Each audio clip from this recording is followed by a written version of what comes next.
नमस्कार जय जगन्नाथ मु वेलकम करुची मोर एक न्यू ब्लॉग को।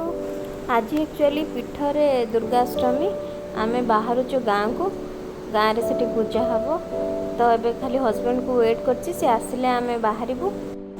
फाइनली हस्बैंड आसीगले आमे बाहरी गलु। एक्चुअली बहुत लेट हो गलानी से जीवु कि नहीं फाइनली आमे बाहरिलु। गाँव को न जाइथिले भी मु एपटे काली अष्टमी पूजा करी। आमे गोटाए रे बाहरिबू बोली प्लानिंग हेतिला तो एबे केतरा हला 3:50 रे बाहरिलु।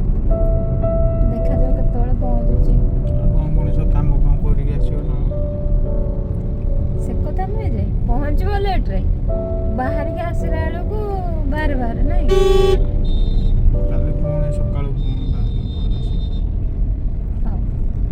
ठीक है सकाळ बोर बोर 8टा भीतर फोन करता पूरा ओके ठीक अछि।